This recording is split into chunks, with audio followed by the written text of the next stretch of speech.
नमस्कार दोस्तों, टीम आयाम के यूट्यूब क्लासेस पे आपका हार्दिक स्वागत है। इंडियन पॉलिटी में आज हम संसद पढ़ना शुरू करेंगे। आरएस प्रीलिम्स के लिए हम इंडियन पॉलिटी पढ़ रहे हैं और इसमें हमारा नया चैप्टर होगा संसद। ठीक है, विधायिका भी आप इसे कह सकते हो, केंद्रीय विधायिका इसे आप कह सकते हो। विधायिका का मतलब होता है कानून बनाना। तो भारत में राष्ट्रीय स्तर पर या केंद्रीय स्तर पर आप कहो तो कानून बनाने वाली संस्था का नाम है संसद। ठीक है, तो संसद कह दो या विधायिका कह दो, एक ही बात है। शब्दों का फर्क है, नाम का फर्क है। क्लियर? तो संसद है, पार्लियामेंट अंग्रेजी में कहेंगे, हिंदी में से हम विधायिका कह सकते हैं। संसद के 3 भाग होते हैं। राष्ट्रपति संसद का भाग होता है, राज्यसभा संसद का भाग होता है और लोकसभा संसद का भाग होता है। ये 3 भाग जो है संसद के होते हैं। अनुच्छेद 79 ये बात करता है। नहीं याद करना आपको अनुच्छेद 79, सिर्फ यह याद रखना है कि संसद के 3 भाग होते हैं। एक भाग प्रेसिडेंट, एक भाग राज्यसभा और एक भाग लोकसभा। 3 भाग होते हैं। हमने प्रेसिडेंट पढ़ लिया, अब हमें राज्यसभा और लोकसभा के बारे में पढ़ना है। क्लियर हुई बात? चलिए आगे चलते हैं।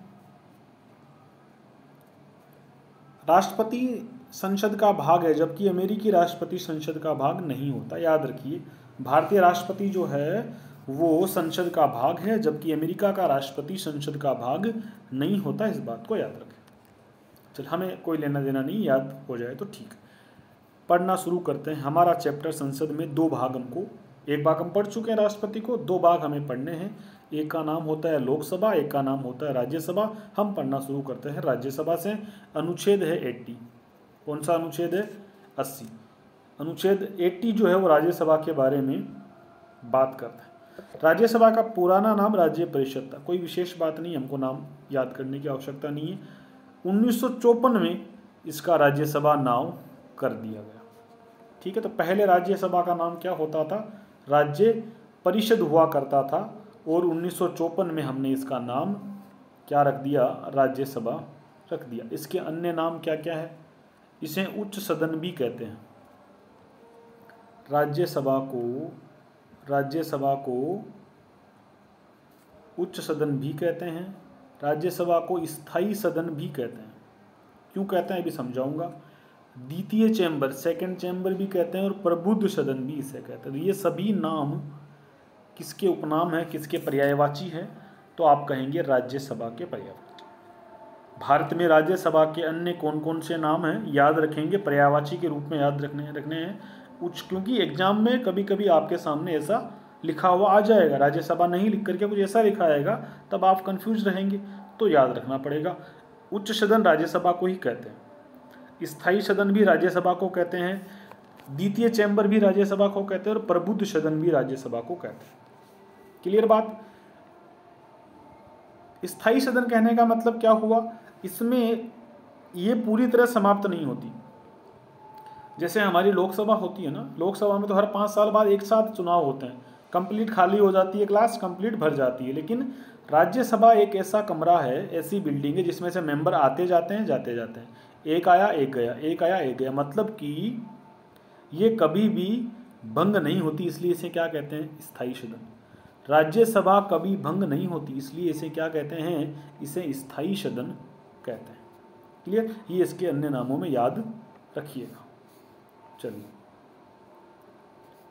अब देखो, राज्यसभा के सदस्यों के बारे में बात करते हैं। ऐसी बिल्डिंग आपको बनानी है और समझना है कि राज्यसभा में कितने कितने मेंबर होते हैं। ये देखिए, ये राज्यसभा हो गई, तो इसके कितने सदस्य होते हैं? अधिकतम कितने हो सकते हैं? 250 हो सकते हैं। वर्तमान में कितने? 245 हैं। तो अगर आपसे कोई पूछें कि राज्यसभा के मैक्सिमम सदस्य कितने हो सकते हैं, अधिकतम सदस्य कितने हो सकते हैं? 250। लेकिन वर्तमान में हमारे पास कितनों की व्यवस्था है? 245 सदस्यों की व्यवस्था है। ठीक है, तो याद रखना है। अब जो मैक्सिमम है ना 250, तो मैक्सिमम में निर्वाचित कितने हो सकते हैं? 238 हो सकते हैं। और मनोनीत कितने हो सकते हैं? 212। ये तो क्या है? ये तो अधिकतम है, इतने हो सकते हैं। अभी वर्तमान में नहीं है, वास्तविक रूप से नहीं है, लेकिन अधिकतम हमें बताया गया है कि 250 तक राज्यसभा के सदस्य हो सकते हैं। लेकिन वर्तमान में रियल में आज की तारीख में कितने मेंबरों की हमारे देश में वर्तमान में व्यवस्था चल रही है, तो वो निर्वाचित हमारे पास 233 हैं और मनोनीत कितने होते हैं, 12। ये सवाल बहुत बार पूछा जाता है।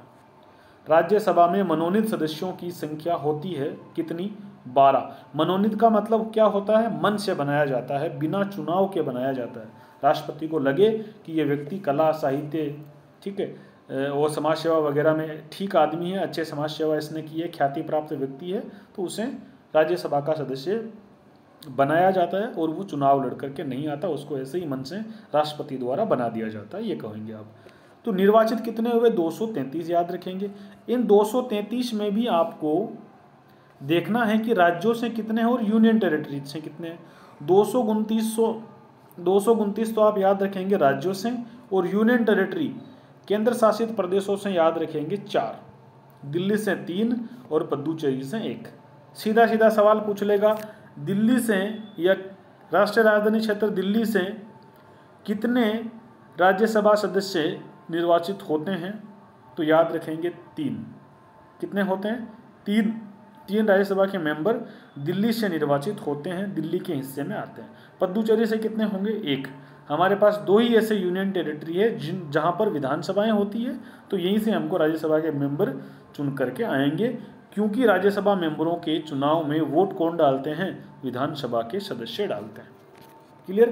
तो ये हमने स्ट्रक्चर देखा, इस स्ट्रक्चर से हमने देखा कि कितने कितने मेंबर होते हैं। ये आप चित्र बना लीजिए, ये वाला आप जो वर्तमान वाला है ना, इसे आप जरूर याद रखेंगे। चलिए, 5 यूनियन टेरिटरी का राज्यसभा में प्रतिनिधित्व नहीं है। देखिए पुराने नोट्स हैं, ठीक है, पुराने नोट्स हैं, तो आपको इतना ही ध्यान देना है कि भाई दिल्ली और पुदुचेरी का तो है, बाकी किसी का नहीं। अब देख लो कितने यूनियन टेरिटरी बचे हैं। पहले 7 हुआ करते थे, फिर 2 जुड़े, फिर -1 हुआ, तो अब कितने बचे हैं, अब 8 यूनियन टेरिटरी बचे हैं। तो आप कह सकते हैं कि 6 यूनियन टेरिटरी में राज्यसभा के प्रतिनिधि आज की तारीख में नहीं है, ठीक है। क्योंकि देखो 7 तो पहले हुआ करते थे, फिर जम्मू कश्मीर और लद्दाख 2 और बना दिए हमने। फिर हमने क्या किया, दादरा नगर हवेली और दमन दीव को 1 कर दिया, तो फिर वहाँ से 1 कम हुआ ना, तो 1 माइनस किया। तो अब आज की तारीख में हमारे पास 8 यूनियन टेरिटरी है।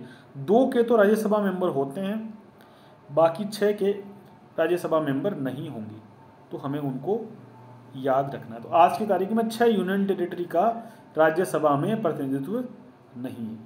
8 राज्यों से एक प्रतिनिधि, ये सवाल भी पूछा जा सकता है, निम्नलिखित में से किन राज्यों से राज्यसभा के लिए एक ही प्रतिनिधि चुना जाता है, एक ही प्रतिनिधि राज्यसभा में आता है, किन किन राज्यों से आता है। देखो यूनियन टेरिटरी 6 में से तो है ही नहीं बिल्कुल, वहाँ तो 0 है। दिल्ली से 3 है, पुदुचेरी से 1 है। बाकी जो राज्य हैं पूर्ण राज्यों की कैटेगरी के हैं, लेकिन वहाँ से एक राज्यसभा का मेंबर आता है। तो सिक्किम से 1, गोवा से भी 1, मेघालय से भी 1, त्रिपुरा से भी 1, मिजोरम से भी 1, मणिपुर से भी 1, नागालैंड से भी 1 और अरुणाचल प्रदेश से भी 1। ये जो आपके नॉर्थ स्टेट के है ना, नॉर्थ ईस्ट के स्टेट हैं, उनसे तो आपको लगभग असम को छोड़ दो बाकी सारे आ जाते हैं। जो 7 सिस्टर्स हैं उधर वाले स्टेट आपको असम को छोड़ के सभी से आपको एक मेंबर याद रखना है। और बाकी में बचा कौन सा, गोवा याद रखेंगे और सिक्किम याद रखेंगे। बाकी जो 7 बहनें होती है उनसे भी हमको क्या करना है, एक लेना है, असम को छोड़ देना है। क्लियर। तो ये आपको याद करने हैं, इस तरह से इनसे एक सदस्य होते। इसका मतलब ये हुआ कि भारत में राज्यसभा का प्रतिनिधित्व समान रूप से नहीं बांटा गया। मतलब कहने का ये हुआ कि प्रत्येक स्टेट को बराबर सीटें नहीं है। लेकिन अमेरिका में ऐसा होता है, अमेरिका में क्या होता है, प्रत्येक स्टेट को उसकी जनसंख्या वगैरह से कोई मतलब नहीं है, बराबर सीटें दे दी।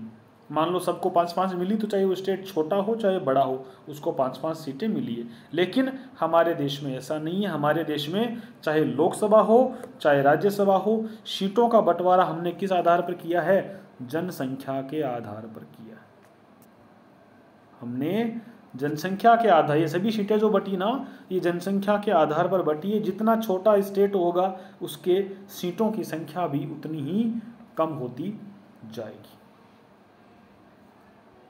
क्लियर। चलिए आगे बढ़ते हैं। हिमाचल प्रदेश और उत्तराखंड से कितने हैं? 3-3 प्रतिनिधि, थोड़ा याद रखिएगा। सबसे अधिक प्रतिनिधि, सबसे अधिक राज्यसभा सीटों की संख्या किस राज्य के तहत मिलती है? उत्तर प्रदेश को मिलती है। सबसे अधिक राज्यसभा सीटों की संख्या किस प्रदेश को मिलती है? तो हम कहेंगे यूपी को मिलती है। कितनी मिलती है? 31 राज्यसभा की सीटें मिलती है। हमारे राजस्थान को कितनी मिली हुई है? 10 सीटें मिली हुई है। राजस्थान को राज्यसभा की सीटें कितनी मिली है? 10 सीटें मिली हुई है। याद रखिएगा, मिलान कराने वाले सवालों में आपसे पूछने की कोशिश हो सकती है। इधर राज्य का नाम दिया, उधर क्या दे दिया? सीटों की संख्या दे दी। ऐसा कोई सवाल आपके सामने आ सकता है। तो हमने याद किया कि भाई यूपी को मिली 31, राजस्थान को मिली 10, ठीक है, हिमाचल प्रदेश उत्तराखंड को 3-3 मिली, छोटे स्टेट को 1-1 मिली। सबको नहीं याद करना, बहुत ज़्यादा हो जाएगा। 4-5 को याद रखिए, उनसे हमारा काम बन सकता है, ठीक है। अप्रत्यक्ष निर्वाचन होता है। कैसा निर्वाचन होता है? अप्रत्यक्ष निर्वाचन होता है। मतलब जैसे हम आम चुनाव में हम लोग घर से निकल करके भीड़ में लाइन में लग करके वोट डालते हैं, वैसा वोट नहीं होता है। तो राज्यसभा का चुनाव कैसा होता है? अप्रत्यक्ष होता है। निर्वाचक मंडल कौन है? मतलब वोट कौन डालता है? निर्वाचक मंडल कौन है? तो वोट डालने का काम कौन करेगा?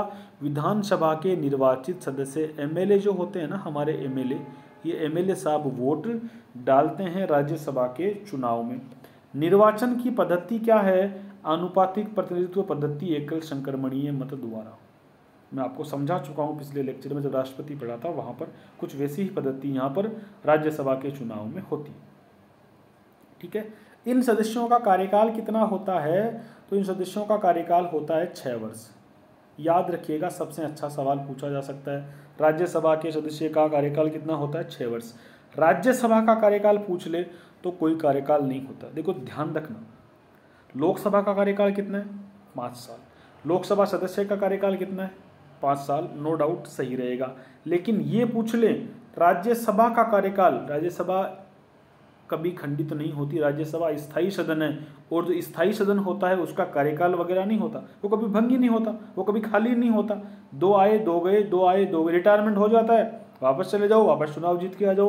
पूरी एक साथ कभी भी राज्यसभा खाली नहीं होती। तो ये पूछ ले कि राज्यसभा का कार्यकाल, भाई राज्यसभा का कोई कार्यकाल नहीं होता। हाँ, राज्यसभा सदस्य का जरूर कार्यकाल होता है। कितना होता है? 6 वर्ष होता है। 6 वर्ष के बाद उसको वहाँ से निकलना होता है।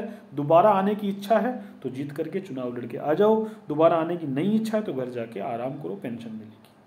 क्लियर बात? इस तरह से 1/3 सदस्य प्रति 2 वर्ष में सेवानिवृत्त होते हैं। ये इसको कई बार घुमा दिया जाता है, सत्य असत्य वाले कथनों में ऐसा घुमा दिया जाता है। 2/3 सदस्य प्रति 3 वर्ष में निर्वाचित होते हैं। थोड़ा ध्यान रखिएगा, बटा में 1/3 है और प्रति 2 वर्ष में निर्वाचित होते हैं। इन आंकड़ों को आपस में घुमा दिया जाता है। सत्य असत्य, राज्यसभा के संबंध में निम्नलिखित में से कौन सा कथन असत्य है, कौन सा कथन सत्य है? तो राज्यसभा के सदस्यों का कार्यकाल 6 वर्ष है। घुमा कर क्या देगा? राज्यसभा का कार्यकाल 6 वर्ष होता है। गलत है, राज्यसभा का कार्यकाल 6 वर्ष नहीं, कोई कार्यकाल नहीं होता, क्योंकि वो स्थायी सदन है। राज्यसभा के सदस्य का कार्यकाल 6 वर्ष होता है। राज्यसभा के 1/3 सदस्य, गलती करवाएगा आपसे वो 2/3 लिख देगा, ठीक है, ध्यान रखिएगा। 1/3 सदस्य प्रति 2 वर्ष में सेवानिवृत्त होते हैं, याद रखिएगा। राज्यसभा हमारे परिसंघीय मतलब संघीय ढांचे का प्रतिनिधित्व करती है। संघीय ढांचे का मतलब क्या है? राज्यों का भी केंद्र में बराबर हिस्सेदारी होना। प्रत्येक राज्य से मेंबर चुन करके आएंगे तो वो केंद्र में राज्यों की आवाज़ को मजबूती के साथ उठाएंगे, राज्यों की भी भागीदारी केंद्र में सुनिश्चित करेंगे। तो एक तरह से हम कह सकते हैं कि परिसंघीय ढांचे का प्रतिनिधित्व करती है, ठीक है। यह हाउस ऑफ लॉर्ड्स और सीनेट का मिश्रित रूप है। ये अमेरिका वाले संविधान से बात की गई है, आपको प्री में कोई दिक्कत नहीं है, ठीक है, यहाँ से छोड़ो, ये अमेरिका की बात है। लेकिन भारत में हम कह सकते हैं कि यहाँ पर जनसंख्या के आधार पर प्रतिनिधित्व दिया गया। अब हम देखेंगे कि राज्यसभा की शक्तियाँ क्या है। राज्यसभा भाई बनाया है तो कोई काम तो होंगे इसके, कुछ शक्तियाँ तो इसको दी गई होगी, उन्हीं शक्तियों पर हम चर्चा करेंगे। आपको अनुच्छेद याद करने की आवश्यकता कतई नहीं है, आपको सीधा पढ़ना है बात क्या है। राज्यसभा 2/3 2/3 बहुमत से प्रस्ताव पारित करके संसद को राज्य सूची के विषय पर कानून बनाने की अनुमति दे सकती है। राज्यसभा अगर 2/3 बहुमत से कोई प्रस्ताव पारित कर दे तो उस प्रस्ताव के माध्यम से वो राज्य सूची के विषय पर संसद को कानून बनाने का पावर दे सकती है। देखो जनरली क्या होता है, राज्य सूची के जो विषय होते हैं तो हमारे पास 3 सूचियाँ, एक तो होती है संघ सूची, एक होती है राज्य सूची, एक होती है समवर्ती सूची। ठीक है, तो जो पहली सूची होती है ना संघ सूची, उस पर तो कानून निश्चित रूप से कौन बनाएगा, हमारी संसद बनाएगी और किसी के पास पावर नहीं होता। दूसरी सूची होती है राज्य सूची, इस राज्य सूची पर केवल राज्य कानून बनाते हैं, ऐसा हम साधारणतया कहते हैं कि राज्य को अधिकार होता है। लेकिन ये अपवाद यहाँ पर आ गया कि यदि हमारी राज्यसभा 2/3 बहुमत से ऐसा प्रस्ताव पारित कर दें कि राज्य सूची पर संसद कानून बनाए और वो प्रस्ताव 2/3 बहुमत से पारित हो जाए, तब राज्य सूची पर संघ यानी कि केंद्र भी कानून बना सकता है, संसद भी कानून बना सकती है।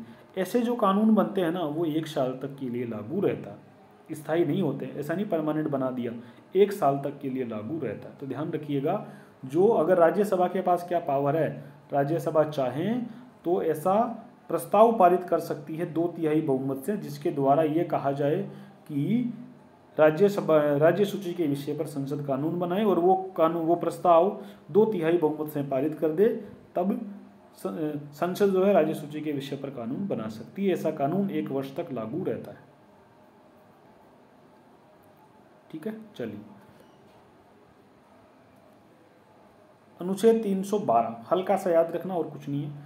राज्यसभा 2/3 बहुमत से प्रस्ताव पारित करके संसद को अखिल भारतीय सेवाएं सृजित करने की अनुमति दे सकती है। कोई सर्विस को अखिल भारतीय सेवा बनाना है तो ऐसा करने की अनुमति कौन दे सकती है, राज्यसभा 2/3 बहुमत से कह दें कि भाई किसी सेवा को, किसी सर्विस को अखिल भारतीय सेवा वाली सूची में डालना है, अखिल भारतीय सेवाओं की लिस्ट में उसे डालना है, तो वो ऐसा कर सकती है 2/3 बहुमत से। वर्तमान में 3 ही प्रकार की सेवाएं हैं जो ऑल इंडिया सर्विस में आती है, अखिल भारतीय सेवाओं में आती है, IAS, IPS और IFS।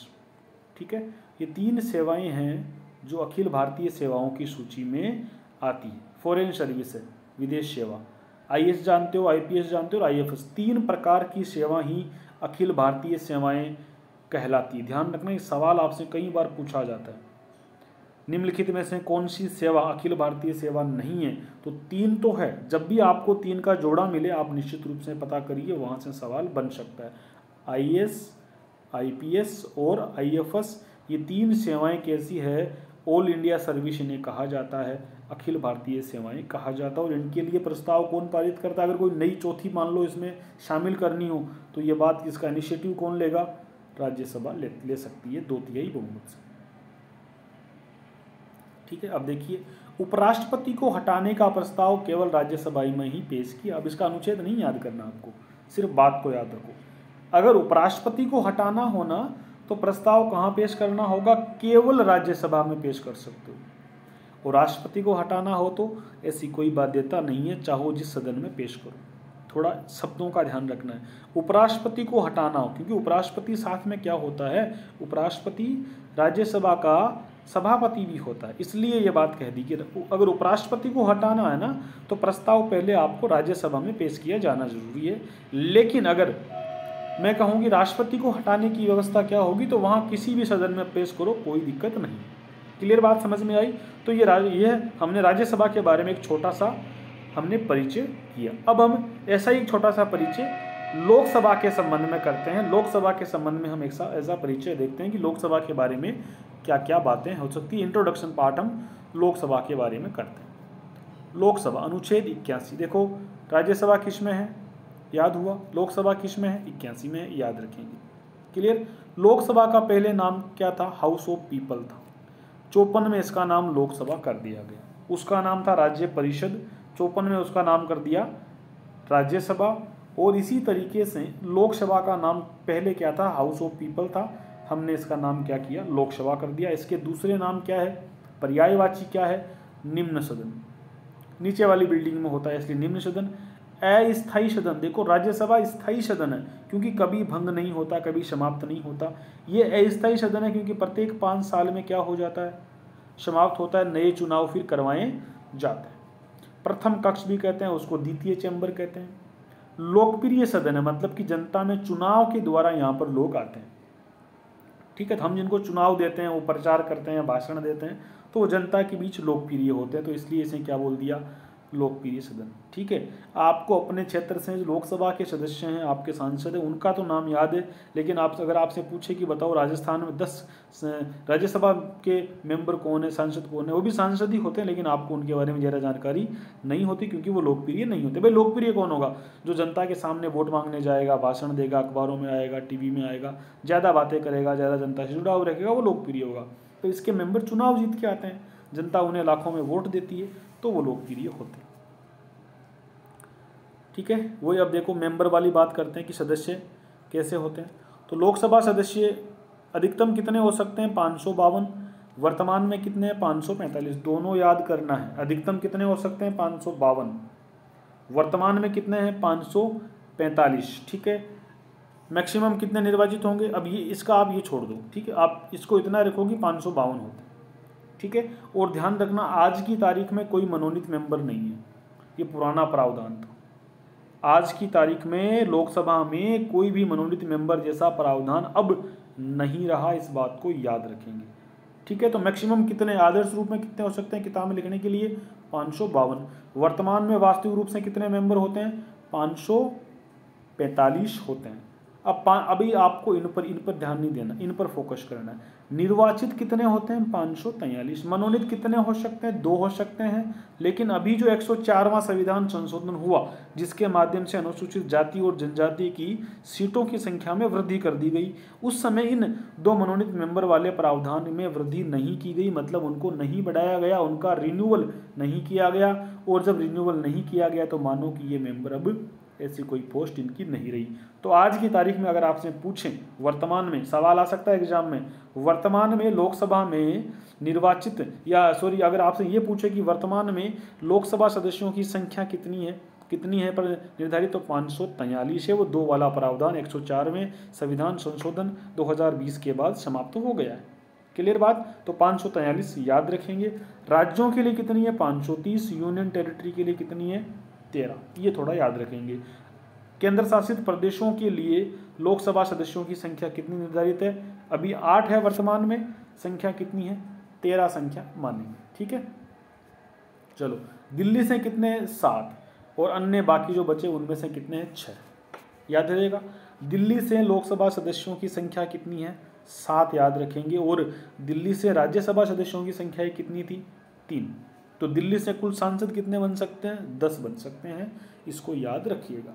ठीक है, 6 यूनियन टेरिटरीज हैं, 1-1। अब दिल्ली के अलावा जो बाकी बचे हैं ना, उनसे 1-1 लोकसभा सदस्य चुना जाएगा। ठीक है, अब देखो यहाँ इसको तुम 7 मत कर लेना, वैसे दिमाग लगा के कर सकते हो चाहो तो, लेकिन इनके मेंबर चुने जा चुके हैं ऑलरेडी, है ना, तो उनको तो वो जब तक जो रहेंगे तो रहेंगे।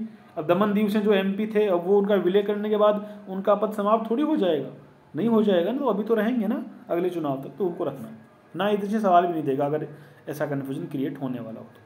अब कौन से राज्यों से 1-1 प्रतिनिधि हैं,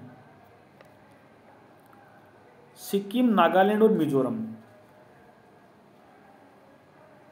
ठीक है, सिक्किम, नागालैंड और मिजोरम से SNM, सनम याद रखो, SNM 1-1 प्रतिनिधि हमको याद रखना है।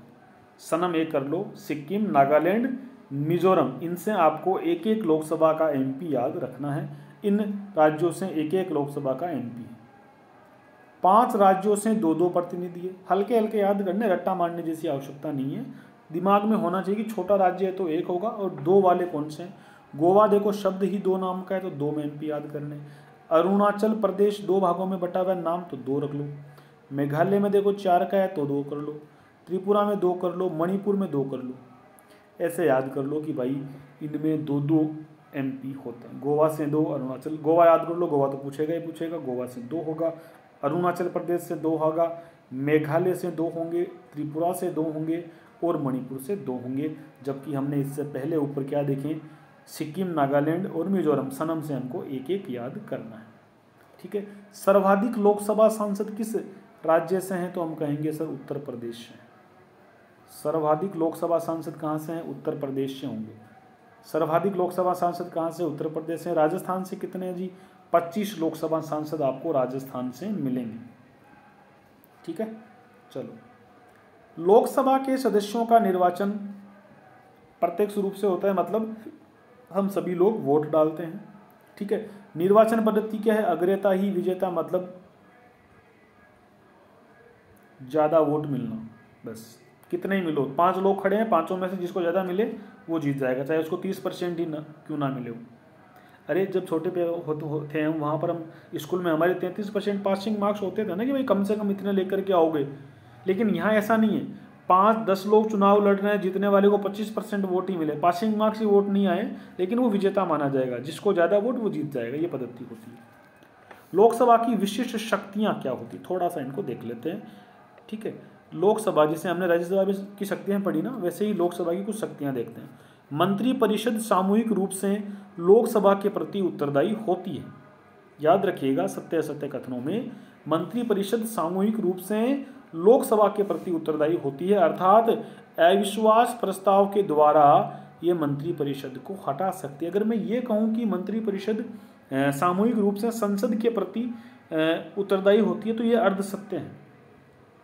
ठीक है, लोकसभा संसद का हिस्सा आप कह सकते हो, लेकिन वहाँ राज्यसभा भी तो आता है, इसलिए ध्यान रखिएगा। स्पष्ट रूप से सही सेंटेंस कौन सा बनेगा? मंत्रिपरिषद सामूहिक रूप से लोकसभा के प्रति उत्तरदायी होती है, अर्थात अविश्वास प्रस्ताव के द्वारा ये मंत्रिपरिषद को हटा सकती है। मतलब जैसे अभी हमारी मोदी जी की सरकार है, ठीक है, अगर इस सरकार के खिलाफ लोकसभा में अविश्वास प्रस्ताव पारित हो जाता है तो सरकार को फिर हटना पड़ेगा, फिर मंत्रिपरिषद को हटना पड़ेगा, प्रधानमंत्री को इस्तीफा देना पड़ेगा। लेकिन अभी के हालात क्या हैं? मोदी जी की सरकार बहुत स्ट्रॉन्ग है और इनके पास इतने ज़्यादा एमपी है कि अविश्वास प्रस्ताव विपक्षी दलों से आ भी नहीं सकता। मिनिमम जितनी संख्या चाहिए बहुमत के लिए उतनी इनके पास नहीं हो सकती, इसलिए वो स्ट्रॉन्ग है। लेकिन कभी कभी सरकारें गठबंधन में होती है ना, तब ऐसे संकट आते रहते हैं। तो लोकसभा के प्रति उत्तरदायी है और अविश्वास प्रस्ताव के द्वारा लोकसभा इसे हटा सकती है। अविश्वास प्रस्ताव, विश्वास प्रस्ताव, निंदा प्रस्ताव, स्थगन प्रस्ताव को केवल लोकसभा में ही पेश किया जा सकता है। इन प्रस्तावों के नाम याद रखिए। अविश्वास प्रस्ताव कहाँ लाया जा सकता है? केवल लोकसभा में। निंदा प्रस्ताव कहाँ लाएगा? केवल और निंदा है आपके लोकसभा में। स्थगन प्रस्ताव कहाँ लेकर के आएंगे? केवल और केवल लोकसभा में। याद रखिएगा। बजट लोकसभा में पेश किया जाता है, बजट राज्यसभा में पेश नहीं होगा। बजट कहाँ पेश होता है? लोकसभा में पेश होता है। ये कुछ चीज़ें लोकसभा के लिए याद रखिएगा। धन विधेयक केवल लोकसभा में ही पेश किया जाता है। धन विधेयक पहले, ठीक है, पहले, ये इनका मतलब पहले होता है। सबसे पहले धन विधेयक कहाँ पेश करेगा? लोकसभा में ही पेश किया जाएगा। अनुदान की मांगे लोकसभा में पेश की जाती है। याद रखिएगा, धन विधेयक लोकसभा में, अनुदान की मांगे सबसे पहले लोकसभा में।